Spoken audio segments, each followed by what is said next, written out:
할렐루야! 멜번 한인장로교회 성경통독반에 오신 여러분을 예수 그리스도 이름으로 환영하고 축복합니다. 오늘은 37번째 강의 요나서에 대해서 알아보도록 하겠습니다.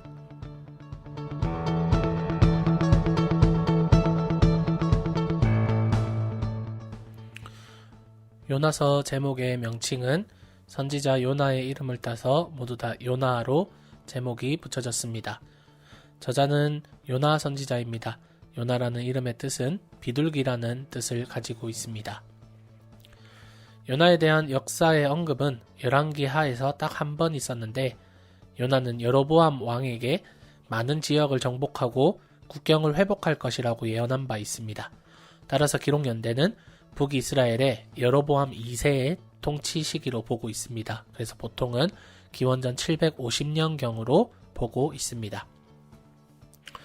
요나서 스토리에서 요나가 선포하는 메시지는 니느웨 백성들, 즉 이방 나라인 아시리아를 향하고 있지만, 실제로 이 책이 메시지를 던지는 것은 배타적인 선민의식 사상을 가지고 있었던 이스라엘 백성들입니다.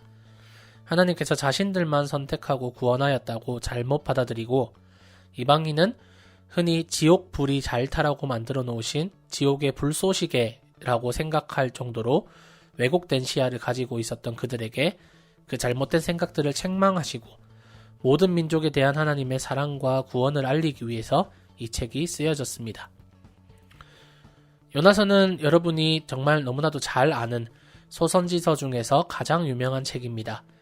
짧은 내용에 다른 선지서들과는 다르게 교훈이 있는 스토리로 구성이 되어 있다 보니 주일학교에서도 자주 가르치는 선지서 중에 단골 메뉴입니다. 그래서 내용이 어렵지 않고 아주 심플하게 전개가 됩니다. 요나가 하나님 말씀에 불순종해서 니느웨가 아닌 다시스로 가게 되고, 그 일로 인해 큰 태풍을 만나 바다에 던져져서 물고기에게 잡아먹히는 내용이 1장 16절까지 나오고요. 그 물고기 뱃속에서 회개하고 앞으로 순종하겠다는 서원기도가 1장 17절에서 2장 10절에 나옵니다. 물고기 뱃속에서 빠져나온 요나는 니느웨로 가서 예언을 선포하는데, 니느웨 왕부터 짐승까지 회개합니다. 그 장면이 3장에 나오고요. 그리고 이 일을 보고 그때까지 여전히 선민의식 사상에 사로잡혀 있었던 요나는 단단히 화가 나서 하나님께 따지며 저들이 구원받는 걸 볼 바에 차라리 죽는 게 낫다고 말합니다. 그런 요나에게 박넝쿨을 통해 시원한 그늘을 준 그 박넝쿨을 그렇게 귀하게 여기면서 왜 12만 명 이상이나 되는 니느웨를 사랑하지 못하느냐는 하나님의 말씀으로 4장이 마무리됩니다. 요나서에는 역전 기법이 많이 사용이 됩니다. 흔히 글에서는 그 문화에서 보편적으로 받아들여지는 사람 혹은 대상들이 있습니다. 성경의 예로 들면요, 선지자는 하나님의 말씀을 전하기 때문에 순종과 헌신의 대명사이고요. 이방인은 주로 죄인으로 묘사가 되고, 이방인의 왕 또한 소수의 경우를 제외하면 탐욕스럽고 하나님을 대적하는 이미지를 가지고 있습니다. 그런데 대부분의 이 보편적으로 받아들여지는 이미지가 이 요나 선지서에는 완전히 뒤바뀌어 있습니다. 선지자는 하나님께 순종해야 하는 이미지인데, 오히려 이 선지자가 하나님께 불순종하고 도망가고 있습니다. 오히려 배 위에 이방인 선원들이 하나님을 고백하고 섬기기로 약속을 합니다. 자청해서 바다에 빠진 것은 살아날 것이라는 믿음보다는 죽기를 원했던 행동 같습니다. 그래서 요나는 스스로 바다에 빠졌고 큰 물고기에게 잡아먹혔습니다. 이런 경우 원래 죽는 것이 다반사이지만 상황이 역전되어서 물고기에게 잡아먹힌 것이 오히려 살아나게 되는 통로가 되었습니다. 살아난 후 요나는 마지못해 니느웨로 갑니다. 니느웨는 사흘길이나 되는 큰 성인데, 요나는 기록에 따르면 하룻길만 걸으며 아주 성의 없이 예언을 선포합니다. 이 예언 선포에 니느웨가 어떤 죄를 지었는지, 죄에 대한 것도, 그리고 또한 하나님이 어떤 분이신지, 하나님에 대한 선포도 다 빠진 채 그냥 니느웨가 40일 후에 무너진다고만 전합니다. 이 성의 없는 선포에 이방인인 니느웨 사람들이 왕에서부터 짐승까지 회개하는 역사가 일어납니다. 그리고 이 유례없는 회개에 선포의 당사자인 선지자가 화를 내고 있습니다. 이렇듯 굉장히 많은 역전 장치들을 계속해서 배치함으로써 무언가 지금 사건들이 잘못 흘러가고 있다는 뉘앙스를 주면서 이야기에서 직접적으로 드러난 죄와 죄인은 분명히 니느웨인데 이 글이 실제적으로 비판하고 가리키는 것은 니느웨가 아닌 다른 것이구나 라는 화두를 던져주고 있는 것입니다. 선민사상에 대한 것은 앞에서 대략적으로 설명드렸는데요. 하나님께서 아브라함을 택하시는 장면에서부터 그 이후에 아브라함의 자손들 그리고 출애굽 때까지 하나님은 그 선택의 약속을 계속해서 이스라엘 백성에게 상기시켜 주십니다. 그리고 신명기에서 모세는 그 사실을 백성에게 다시 한번 일깨워 주는데 신명기 14장 2절에 보면 당신들은 주 당신들의 하나님의 거룩한 백성입니다. 주님께서 땅 위에 있는 많은 백성 가운데서 당신들을 선택하여 자기의 귀중한 백성으로 삼으셨습니다. 라고 선포하는 것이죠. 그러면 이 선택에 하나님의 목적이 있지 않을까요? 분명 이 선택에는 목적이 있었을 것입니다. 그리고 이 선택의 목적은 이스라엘만 구원하기 위함은 아니었을 것입니다. 아브라함을 선택하실 때에도 그리고 아브라함을 통해서 다른 이들에게 복이 전파되는 것을 분명히 약속하셨고요. 출애굽한 이스라엘 백성에게 제사장 나라가 될 것이라고 선언해 주셨습니다. 출애굽기 19장 5절에서 6절 말씀을 보면 하나님께서 이스라엘에게 대하여 너희의 나라는 나를 섬기는 제사장 나라가 된다라고 선언해 주셨습니다. 제사장 나라라고 한다면 하나님과 다른 나라, 이방 나라를 연결시켜주는 제사장의 역할을 국가적 차원에서 하게 된다는 뜻입니다. 마치 개인이 하나님께 감사할 것을 가지고 나아가거나 혹은 회개할 것을 가지고 나아가는 각자의 목적에 따라서 하나님께 나아갈 때에 하나님과 인간 사이에 다리를 놓는 제사장이 있었습니다. 이 제사장을 통해서 제사가 진행이 되었습니다. 그런데 이것처럼 이방 나라가 하나님께 나아갈 때에 제사장의 역할을 하는 나라가 바로 이스라엘 나라가 된다는 이야기입니다. 그런데 이스라엘은 이 선택의 목적을 망각하고 이방인을 무시하고 멸시하기 시작한 것입니다. 요나서는 선지자라는 사람도 이런 사상을 가지고 있었다는 사실을 드러냄으로써 모든 이들이 이 선민 사상을 가지고 있었다는 사실을 지적하며 이것이 잘못되었음을 날카롭게 지적하는 것입니다. 우리가 요나서를 통해서 배울 수 있는 교훈을 두 가지 소개시켜 드리려고 합니다. 첫 번째 교훈은요, 하나님의 주권입니다. 하나님께서 주권적으로 요나에게 말씀하시고 명령하신 것, 이것을 볼 때에 말씀과 사역의 주체가 요나 개인이 아닌 하나님이라는 사실을 떠오르게 합니다. 그리고 사실 요나서에는 우연이라는 장치가 거듭 등장합니다. 룻기를 강의할 때에 나누었지만 성경에서 우연이 반복될 때 그것은 사실 하나님의 예비하심 혹은 하나님의 섭리하심임을 우리가 깨닫게 됩니다. 사실 요나가 다시스로 도망가려고 배를 타러 갔던 도시는 욥바라는 작은 소도시입니다.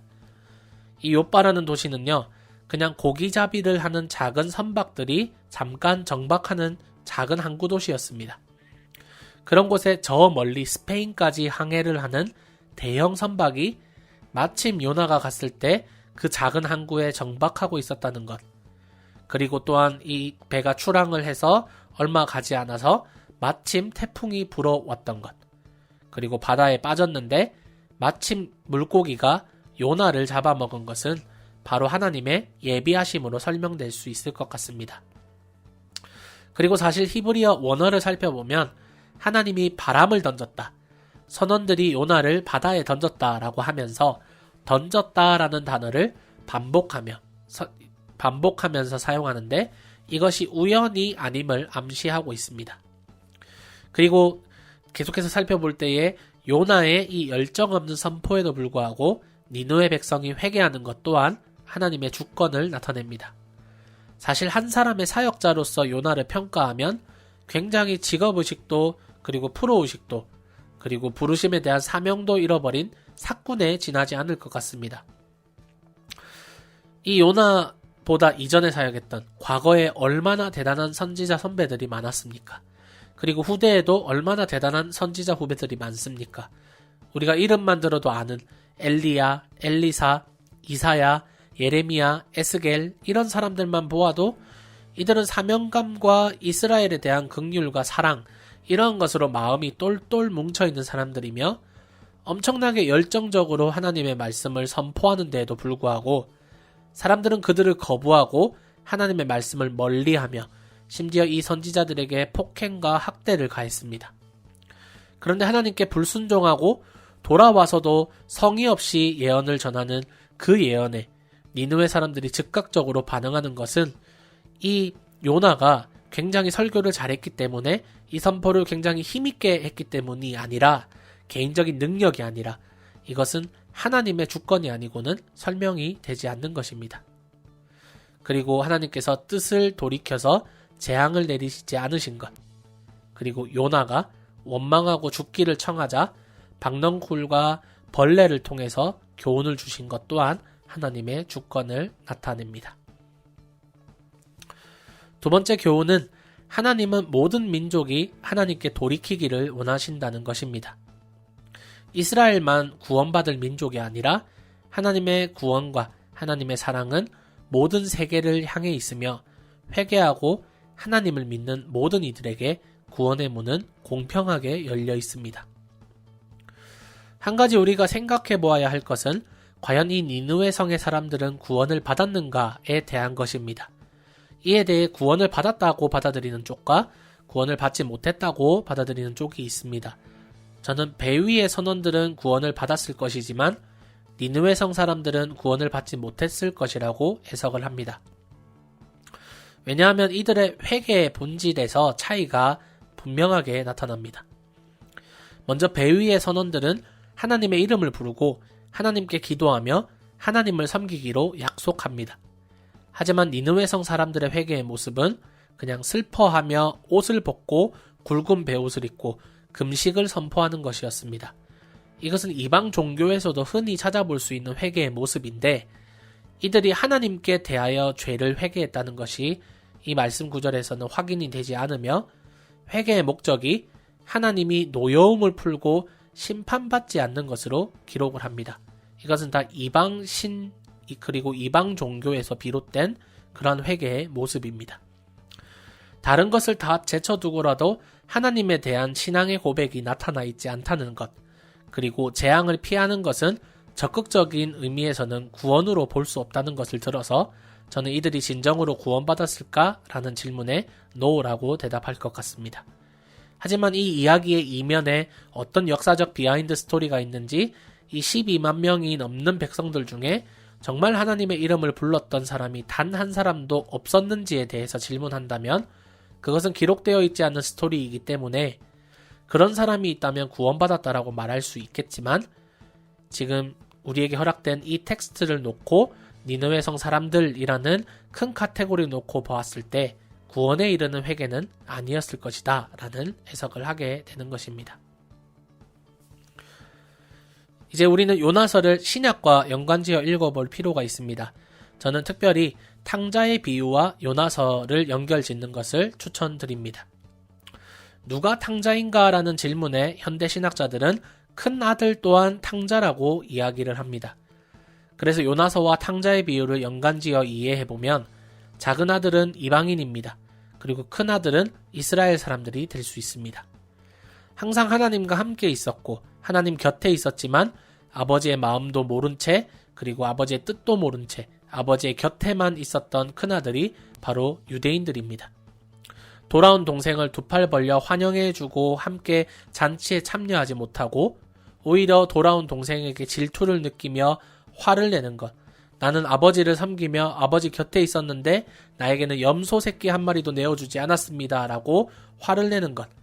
그것은 그도 아버지를 진정으로 사랑하는 아들로 그 자리에 있지 못했기 때문일 것입니다.